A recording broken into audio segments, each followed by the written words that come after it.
முதலமைச்சர் விஜய் அவர்களே, DMK files என் table மேல இருக்கு. உங்களோட எல்லா ஊழல் குற்றச்சாட்டும் என்கிட்ட இருக்கு. அதை திறக்க வச்சிடாதீங்க அப்படின்னு சொல்றீங்களே. நீங்க ஒரு முதலமைச்சர், ஊழலை ஒழிப்பேன்னு சொல்லிட்டு தான் ஆட்சிக்கு வந்திருக்கீங்க. டிஎம்கே ஃபைல்ஸ் இருக்குன்னு சொன்னா அதன் மேல உடனடியாக நடவடிக்கை எடுக்க வேண்டியதானே? என்ன பண்ண போறீங்க? அதை வச்சுக்கிட்டு ஊதுவத்தி எல்லாம் காமிச்சு ஒரு ஆயுத பூஜைக்கு அதை வச்சு பூஜை போட்டுட்டு சினிமா படம் ரிலீஸ் பண்ற மாதிரி தீபாவளிக்கோ பொங்கலுக்கோ ரிலீஸ் பண்ண போறீங்களா? நீங்க கட்டாயமா ரிலீஸ் பண்ண மாட்டீங்க. நீங்க சொல்றதுல இருந்தே, அதாவது என்ன திறக்க வச்சிடாதீங்க அப்படின்னு நீங்க சொல்றதுல இருந்தே அது ஒரு பொய்ன்னு தெரியுது. ஏன்னு சொன்னா, நாளைக்கு ஆட்சியை கலைச்சிட்டாங்கன்னா ஒரு மேடை போட்டு அதுல ஏறி சிங்கம் சூர்யா போல அப்படி நெஞ்ச நிமித்தி நான் அப்பயே திமுக ஃபைல்ஸை ஓபன் பண்ணியிருப்பேன்.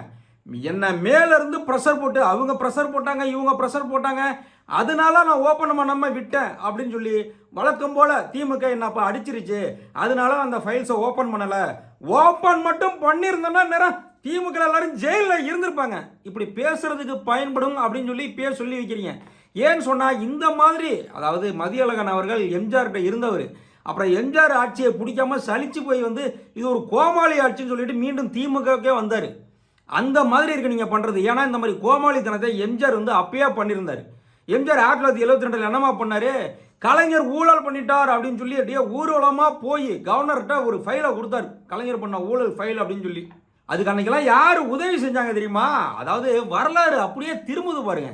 அன்றைக்கு எப்படி, அதாவது 1970களில் இந்த கம்யூனிஸ்டும் காங்கிரஸும் ஏறி வந்த குதிரை, அதாவது திமுகங்கிற குதிரையில ஏறி வந்துட்டு அதையே எட்டி உதைச்சாங்க எம்ஜிஆருங்கிற ஒரு பகடக்காயை வச்சுக்கிட்டு.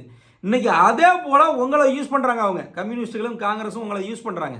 அன்றைய கம்யூனிஸ்ட் தலைவர் கல்யாண சுந்தரம்லாம் பார்த்தீங்கன்னா ரஷ்யாவில் சுற்றுப்பயணம் போயிருந்தாரு. எம்ஜிஆர் இப்படி புகார் கொடுக்க போறாருன்னு தெரிஞ்சோன்னே அதையெல்லாம் ரத்து பண்ணிட்டு ஓடோடி அந்த கம்யூனிஸ்டுகளும் காங்கிரஸ் கட்சியை சேர்ந்த மோகன் குமாரமங்கலமும் எம்ஜிஆருக்கு எவ்வளவோ உதவி பண்ணி கவர்னர்கிட்ட போய் அந்த ஃபைலை கொடுத்தாங்க, கலைஞரோட ஊழல் பட்டியல்னு கொடுத்துட்டு. எம்ஜிஆர் என்னமா சொன்னாரு? எந்த ஒரு அரசு மேலே ஆச்சு இப்படி ஊழல் குற்றச்சாட்டு சொல்லிட்டா அவங்க பதவி விலகிறதா முறை அப்படின்னு சொன்னாரு. அதாவது இவங்களே அதுல என்ன குற்றச்சாட்டு இருந்துச்சுன்னு கடைசியில் எனக்கு முழுசா தெரியாதுன்னு எம்ஜிஆர் சொல்லிட்டாரு சர்க்காரியா கமிஷன்ல. அந்த அளவுக்கு அவங்க குற்றச்சாட்டுகளை தயாரிச்சு வச்சிருந்தாங்க. ஒருத்தர் குற்றச்சாட்டு சொல்லிட்டதாலே அந்த அரசு ராஜினாமா பண்ணணுமா? இப்ப திமுக கூட உங்க மேல பெரிய குற்றச்சாட்டுலாம் கொண்டு போய் கவர்னர்கிட்ட, அதுல என்ன இருக்குன்னு தெரியாது, கவர்னர்கிட்ட உங்க மேல குற்றச்சாட்டு கொடுத்துருக்கோம், நீங்க ராஜினாமா பண்ணுனா பண்ணுவீங்களா? இந்த மாதிரி கோமாளித்தனங்கள்லாம் அன்னைக்கு பண்ணிட்டு இருந்தாங்க. அதைத்தான் மதியழகன் சரியான கோமாளி ஆட்சின்னு சொன்னாரு. இப்போ உங்களுக்கு ஊழலை ஒழிப்பேன்னு சொல்லிட்டு வந்திருக்கீங்க. எதுக்கு எடுத்தாலும் திமுக அடிச்சிருச்சு, திமுக பழிய போட்டு வந்திருக்கீங்க.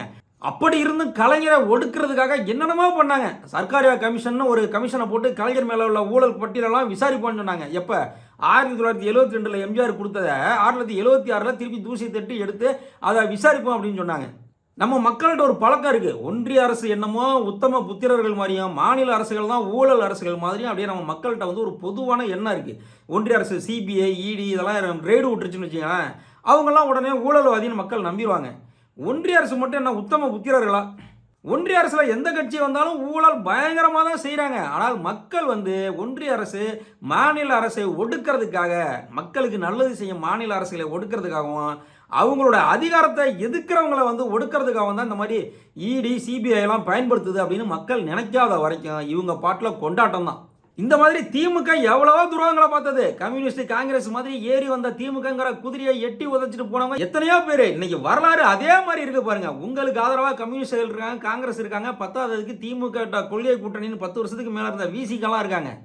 அது இல்லாமல் எப்படா திமுகவை அழிக்கலான்னு இப்போ ஒன்றிய அரசில் இருக்க பிஜேபி இருக்கு. இவ்வளவு சப்போர்ட் இருந்தால் நீங்கள் அதை துறக்கலான்னு சொன்னால் என்ன அர்த்தம்? எப்பயாச்சும் ஸ்டேஜில் ஏறி நின்று நெஞ்ச நிமித்தியோ இல்லை கூனி குறியோ திமுக என்ன அடிச்சிருச்சு அப்படி இப்படின்னு அழுது உருண்டு புரண்டு பேசலாம், அதுக்கு பயன்படட்டும் அப்படின்னு இப்பயே சொல்லி வச்சிருக்கீங்க. இதுதான் உண்மை. நன்றி, வணக்கம்.